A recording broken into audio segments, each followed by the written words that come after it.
다 같이 합독하시겠습니다. 너는 마음을 다하여 여호와를 의뢰하고 내 명철을 의지하지 말라. 너는 범사의 그를 인정하라. 그리하면 네 길을 지도하시리라. 아멘. 오늘 본문 말씀은요, 우리의 삶 속에서 여호와만을 의뢰하라는 것이에요. 의뢰라는 것은 의지할 의, 힘입을 뇌, 마음을 다하여 여호와 하나님을 의뢰하라. 전심으로 전적으로 의지하라는 뜻입니다. 저는 하나님께서 훈련을 시키셨는데요, 크고 작은 것 하나까지도 다 하나님께 의지하면서 기도하는 훈련을 하셨어요. 뭘 하나 잊어버려서 못 찾아요? 하나님 찾게 해주세요. 내가 또 더 놓고 못 찾습니다. 기억나게 해주세요. 찾게 해주세요. 작은 것부터 큰 것까지 하나님을 의지하여 우리가 힘입을 내, 그 도우심을 힘입으라는 거예요. 그래서 우리는 전폭적으로 삶 속에서 우리 자신의 명철을 의지하지 말고 하나님만을 의지하며 살아가라는 것입니다. 잠언서 29장 25절 보면 여호와를 의지하는 자는 안전하리라 그랬습니다. 왜 안전할까요? 여호와를 의지하는 사람은 도움이 되시고 방패가 되어주시는 분이심으로 안전하다는 것이에요. 시편 115편 9절에 11절 보면 이스라엘아 여호와를 의지하라. 그는 너의 도움이시오 너의 방패시로다. 아론의 집이여 여호와를 의지하라. 그는 너의 도움이시오 너의 방패시로다. 여호와를 경외하는 너희는 여호와를 의지하라. 그는 너의 도움이시오 너의 방패시로다. 매 순간의 삶 속에서 여호와 하나님을 의지하면 여호와 하나님이 우리의 도움이 되시고 방패가 되신다는 거예요. 방패는 뭐예요? 막아주는 거예요. 적군으로부터 쏘는 화살, 칼 막아준다. 방패는 막아주는 거예요. 그렇기 때문에 어떠한 환난에서도 어떠한 고통에서도 우리를 막아주시는 하나님, 또 의지하면서 기도하면 도움이 되시는 하나님, 그렇기 때문에 도움이 되시고 막아주시는 하나님이시기 때문에 안전할 수 있는 것이에요. 시편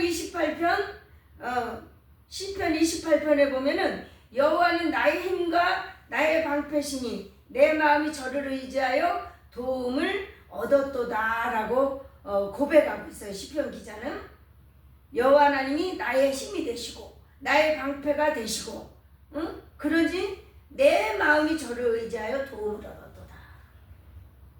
우리는 직접 삶 속에서 그렇게 살면서 간증이 있어야 되는 거예요.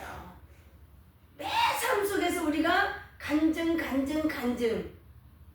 속에 우리가 살아야 되는 거예요. 하나님의 도우심과 하나님이 지켜주시고 막아주신 그런 간증들. 시편 18편 29절 보면 내가 주를 의뢰하고 적군에 달리면 내 하나님을 의지하고 담을 뛰어넘나이다 그랬어요. 어떻게 적군의 한가운데 달릴 때 하나님을 의지하면 도움이 되시고 방패가 되신다는 믿음이 있기 때문에 적군의 한가운데를 달릴 수 있는 거예요. 그러니까 인간의 힘으로는 해결할 수 없는 불가능의 담을 뛰어넘을 수 있는 거예요.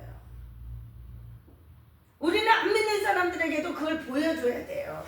제가 오랜 세월 우리 큰언니가 아주 불교에 완고했어요. 그런데 맨날 기적을 보여줘요. 삶 속에서 보여줘. 그러니까 자기도 하나님을 믿는데, 자기도 기도하겠대. 아직 교회는 못 나오지만 무슨 뜻인지 아시죠? 네가 믿는 하나님 나도 믿는다.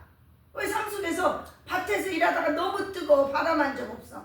하나님 대형 선풍기, 자연 선풍기 틀어주세요. 그러면 바람이 조금 더 휙 불어와.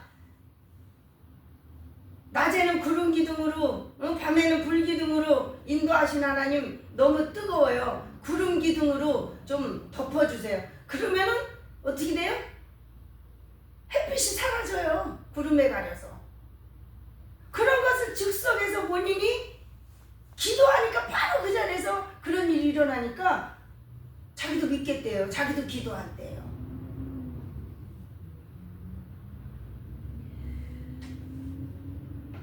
오늘 본문에서 내 명철을 의지하지 말라라고 말씀하십니다. 여기서 말씀하시는 명철은 즉 지혜는 세상에서 살면서 얻은 지혜와 능력입니다. 하나님께 받은 지혜와 명철이 아닙니다. 고린도후서 1장에서 바울 사도는 자기를 의뢰하면 마음의 사형 선고를 받아 살 소망까지 끊어지는 상태에 이른다고 말씀하셨습니다. 자신의 삶 속에서 체험하고 직접 간증한 것입니다. 오직 죽은 자를 살리시는 하나님만 의지하라 하셨습니다. 우리 자신을 의뢰하고 목회하는 삶을 사는 사람들도 있습니다. 자기 자신만 자기 자신의 능력과 지혜로 목회하는 사람도 있어요. 또 자기 자신의 능력과 지혜로 사업하고 자기 자신의 능력과 지혜로 인생을 사는 사람들이 많이 있단 말이죠. 그런 사람들은 하나님의 도우심과 인도하심과 건지시는 하나님, 막아주시는 하나님 만나고 경험하고 체험할 수 없는 것을 볼 수 있습니다. 하나님은 하나님이시고 나는 나예요 이렇게 사는 사람들이 많다는 것이죠. 그럼 하나님 뭐예요 믿어요? 왜 어린아이 같아야 천국에 들어갈 수 있다 말씀하시겠어요? 어린아이는 엄마의 도움 없이는 요만큼도 홀로 설 수 없어요. 그렇게 우리는 나의 연약함을 고백하고 매사에 크고 작은 일에 하나님 의지하지 않으면 살아갈 수 없다는 것을 하나님 앞에 고백해야 돼요. 또 범사에 하나님을 인정하고 전심으로 하나님을 의지하고 사는 사람에게는 그 사람의 길을 지도하여 주신대요. 그러니까 범사라는 게 무슨 뜻이에요? 어느 때는 하나님을 인정하고 어느 때는 인정 안 하고 이게 아니에요. 크고 작은 모든 일에 범사에 하나님을 인정하라는 거예요. 하나님 살아계심을 인정해야만 의지하지요. 인정하지 않으면 어떻게 의지하겠어요? 하나님 살아계심을 인정하지 못하는 사람이 어떻게 그 하나님을 의지할 수 있겠냐는 것이죠. 여기서 지도라는 건 가르쳐 주시고 이끌어 준다는 뜻입니다. 성경의 여러 곳을 보면 하나님 위에 하나님 택한 백성들이 의지하는 것은 다 제하여 버리신다고 말씀하십니다. 무서운 일이에요. 하나님을 의지하지 않고 다른 것을 의지하는 것마다 다 제하여 버리신대요. 그럼 뭐예요? 내 능력, 내 지혜 의지하고 살면 제하여 버리신대, 거두어 가신대요. 시편 146편 3절에 보면 방백들을 의지하지 말며 도울림이 없는 인생도 의지하지 말지니 그랬어요. 그런데 여기서는 인간은 의지하지 말라 하셨는데 에레미야 17장에 보면 무서워요. 에레미야 17장을 보면요, 사람을 믿고 의지하고 권력을 잡는 자에겐 저주가 온대요.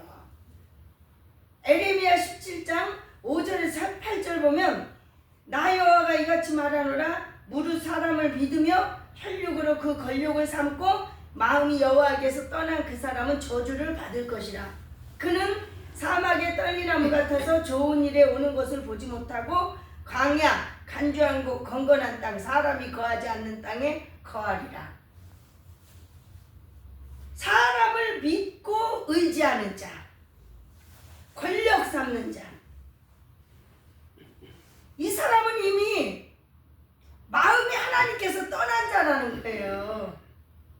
왜냐면 사람이 능력이 있어요. 하나님이 능력이 있어요. 하나님은 못 고칠 질병이 없어요. 인간 의사에겐 한계가 있어요. 그러나 또 사람은 아무리 부모라도 자식에게 해줄 것이 있고 못 해주는 한계가 있단 말이에요. 하나님은 한계가 없단 말이에요. 어느 방면에도. 그런데 사람을 믿고 의지한다는 것은 이미 그 마음이 여호와께서 떠난 사람이라는 거예요. 저주를 받는다는 거예요. 무슨 말이죠? 사막의 떨기나무, 좋은 일에 오는 것을 보지 못하고 광야 간주한 곳 건건한 땅 사람이 거하지 않는다. 사람이 살 수 없는 환경에 살아갈 사람으로서 이게 사는 거야? 그렇게 힘든 환경에 갖다 집어넣는다는 거야. 아프리카 같이 이런. 근데 환경이 아프리카 아니라도 그 사람마다 다른 그런 고통 속에 그런 속에 살게 하신다는 거예요.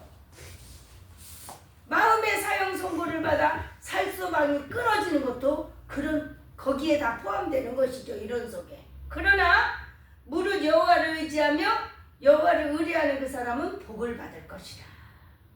그는 물가에 심기운 나무가 그 뿌리를 강변에 뻗치고 더위가 올지라도 두려워 아니하며 그 입이 청정하며 가무는 해에도 걱정이 없고 그 결실이 그치지 아니함 같으리라. 아멘. 이사야서 1장 1절 3절 보면요. 보라 만군의 여호와께서 예루살렘과 유다에 의뢰하며 의지하는 것을 제하여 버리시되 곧 의뢰하는 모든 양식과 그 의뢰하는 모든 물과 용사와 전사와 재판관과 선지자와 복술자와 장로와 오십부장과 기은과 모사와 공교한 장인과 능란한 요술자도 그리하실 것이며. 그 레위기서 26장 26절에 보면요. 하나님 말씀 청종하기 싫어하면요. 그 뭐랄까 양식 의뢰하던 양식을 제하여 버리시고 의뢰하던 물을 제하여 버리시는데 어느 정도까지 제하여 버리시느냐? 자기 자식을 돌아가면서 잡아먹는 그 자리까지 거두어 가신다는 거예요. 무서운 말이죠. 오늘날 많은 사람들이 자기 능력, 자기 지혜 의지하고 삽니다. 많은 사람들이 재물 의지하고 삽니다. 재물도 의지하지 말라 그랬어요. 잠언서 11장 8절 자기의 재물을 의지하는 자는 패망하려니와 그랬습니다. 잠언서 11장 4절 재물은 진노하시는 날에 무익하나 그랬어요. 하나님이 진노하시는 날, 하나님이 심판하시는 그날에 재물은 우리에게 아무 도움이 되어줄 수 없다는 거예요. 재물은 아무짝에도 쓸모없다는 거예요. 제가 그것을 너무 많이 깨달았어요. 제가 그 죽음의 벼랑 끝에 섰을 때 돈을 많이 벌어놨으나 그 재물이 저를 살릴 수가 없더라고요. 정말 무익하더라고요. 아무짝에도 쓸모없더라고요.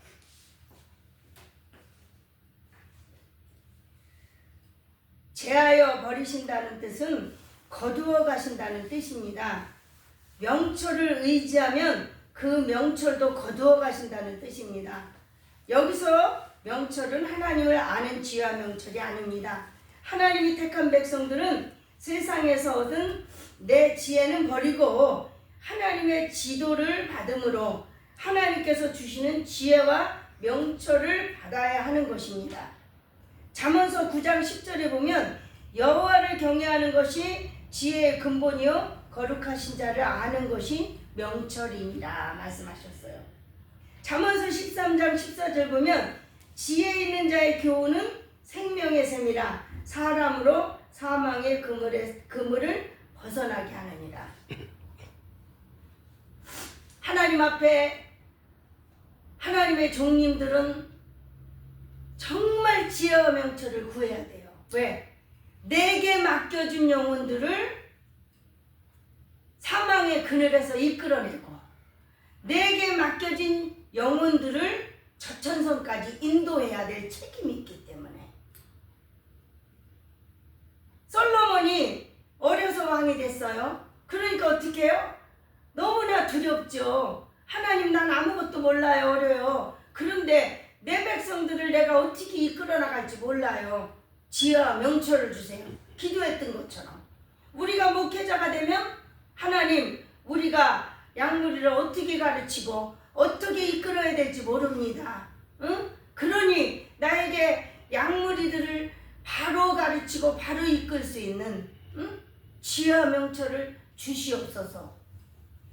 근데 성도들도 마찬가지예요. 지혜와 명철을 얻어야 돼요. 근데 많은 사람들은 까꾸로 구하고 있다고요. 부귀와 영화. 지혜와 명철을 얻는 자 생명 남으니 부귀와 장수는 저절로 따라온다 그랬어요. 구하지 않아도. 지난날에 어떤 목사님 사모님이 목사님에게서 제 얘기를 듣고서 저를 본 적이 없는 분인데 목사님에게서 제 얘기를 듣고서 저에게 왔어요. 근데 뭐 오시기 전에 좀 전화 좀 하고 오시면 상담하고 싶다고 전화 좀 하고 오시면 하나님 저분이 나에게 상담할 게 뭐예요? 좀 묻고 기도할 수 있는 시간을 주면 좋은데 갑자기 그냥 지나갔다가 오신 것처럼 오셔가지고는 상담을 하시겠대요. 이거 큰일 났어. 아이고 어떡하라고 나보고 어떡하라고 응? 그래서 일단은 모르겠어요. 하나님이 나를 통해서 어떻게 역사하실지 모르니까 성전으로 가십시다. 성전에 가서 딱 앉았는데 갑자기 앉았는데 하나님께서 까꾸루 구웠구만 까꾸루 구했어 까꾸루 이러시는 거예요. 그 뭐냐면 자식들 때문에 너무 고통을 당해.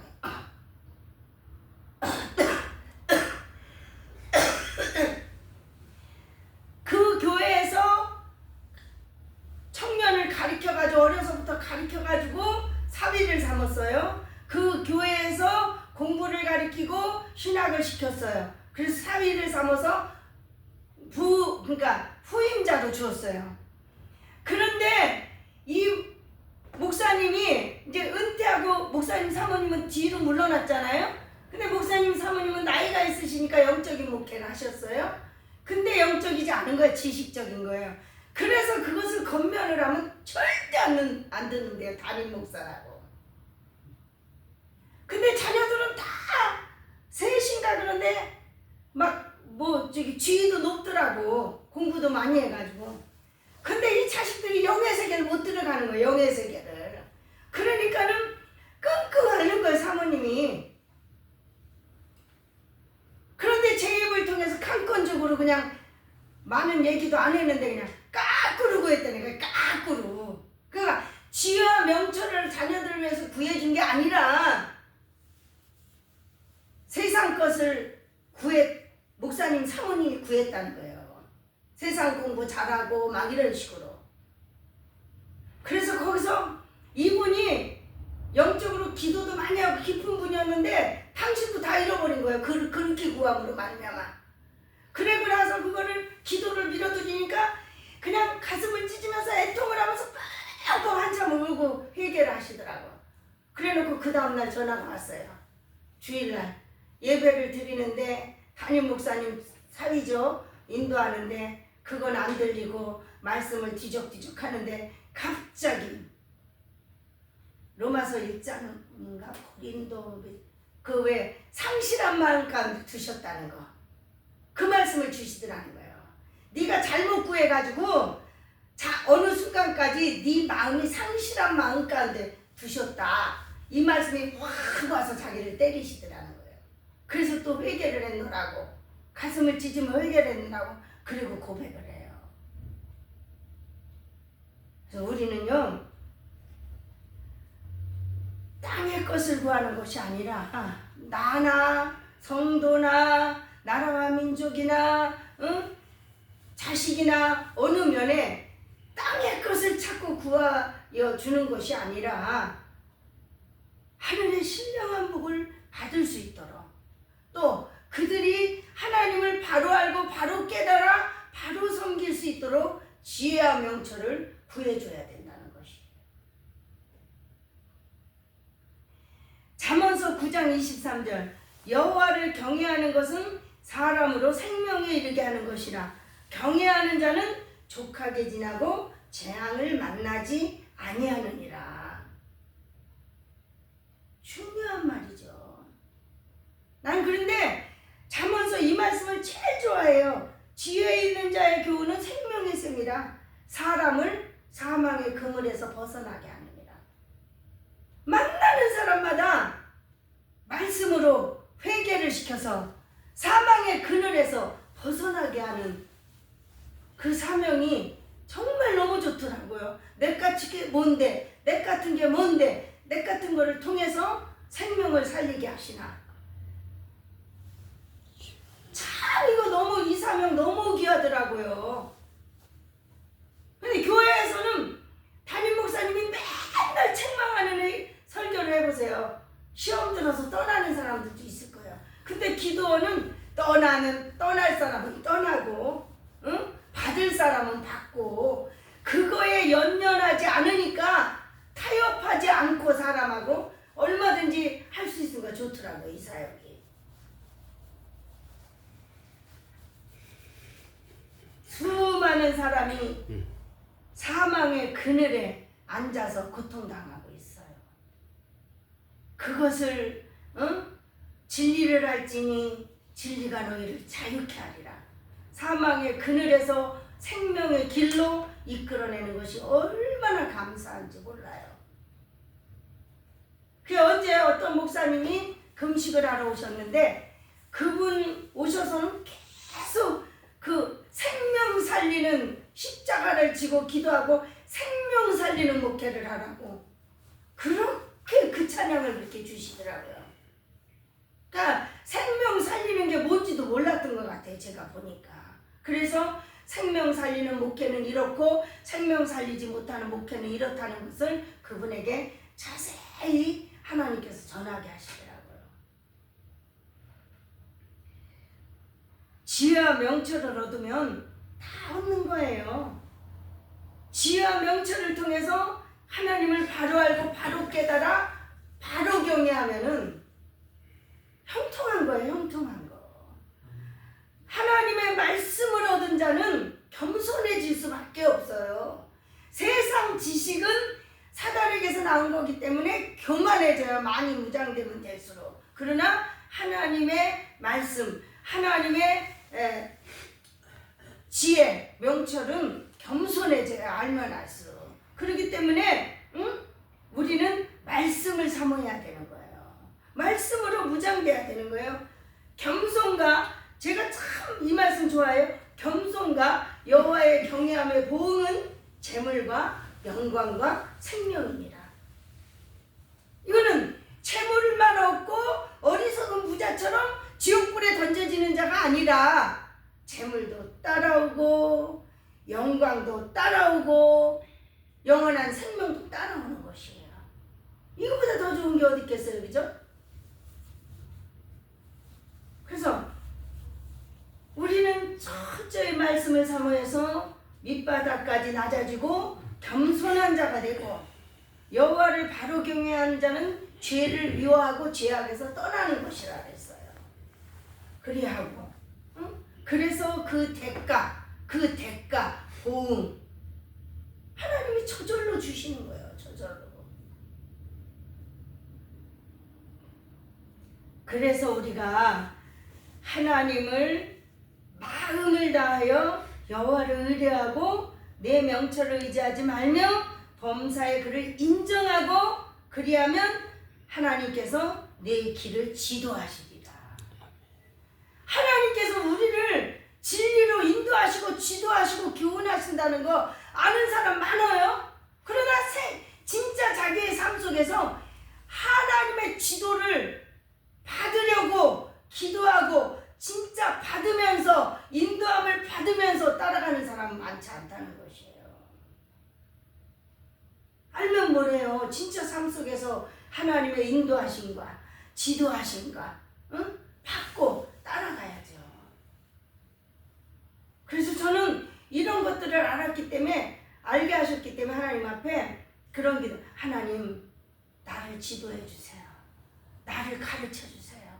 나를 진리로 인도해 주세요. 그런 기도를 많이 했어요. 삶 속에서. 그래서 하나님이 기도원 원장이 되라 그러셔요. 그래서 하나님 나는 나이도 어리고 기도원 사역을 어떻게 해야 되는 것도 모르겠고 그런데 나더러 기도원 원장이 되라 하시면 어떻게 해요? 그러나 하나님이 되라 하시면 해야지 어떻게 하겠어요? 그런데 기도원 원장이라면 기도에 능해야 되잖아. 어쨌든 간에. 그죠? 기도의 능력도 있어야 되지만 기도원 원장이라면 기도의 지혜가 있어야 되잖아요. 그래서 그때서부터 하나님 나에게 기도를 가르쳐 주세요. 나에게 기도를 가르쳐 주세요. 그러면 이럴 때는 어떻게 기도해요? 그러면 말씀 주세요. 아, 이분이 이렇게 기도하셨구나. 이럴 때는 어떻게 기도합니까? 그러면 성경 속의 인물이 기도하는 것을 주세요. 아, 바울 사도는 이렇게 기도하셨구나. 아, 다윗은 이렇게 기도하셨구나. 아, 모세 선자는 이렇게 기도하셨구나. 그러면서 그 기도를 가르치시고 그러는데 그걸 그냥 말씀만 알고 있게 하시는 게 아니에요. 평강의 하나님이 친히 우리를 거룩게 하셔서 우리의 온 영과 혼과 몸이 그리스도에 강림하시는 그날에 흠도 없이 보존되길 원하노라. 너희를이죠. 바울이. 그러면요. 그거를 적용시키되 평강의 하나님이 나를, 평강의 하나님이 너희를, 평강의 하나님이 이 나라를, 평강의 하나님이 내 자식을. 이렇게 이름만 넣어서 평강의 하나님이 아무개를 이렇게 넣어서 거룩하게 하시기를 원합니다. 저의 온영과 혼과 몸이 그리스도에 강림하시는 그날에 흠도 없이 보존되기를 원하노라. 이렇게 한 기도 가지고 많은 사람을 거기다 집어넣고 기도하는 그런 지혜를 주시더라는 얘기죠. 기도의 지혜도 구해야 되고 전도의 지혜도 구해야 되고 목회의 지혜도 구해야 되고 우리가 지혜를 구해야 될 게 다방면에 엄청 많습니다. 후히 주시고 꾸짖지 아니하시는 하나님께 지혜를 구하라 그랬습니다. 그래서 우리는 내 명철은 철저히 버리고 내 명철 말고도 이 땅에서 우리가 의지했던 모든 것들은 다 버리고 그러니까 지금 현재 이 나라가 부해져서 하나님의 택한 백성들이 재물을 너무 많이 의지해요. 전 세계가 그래요. 그럼 어떻게 제하여 버리신대. 거두어 가신대.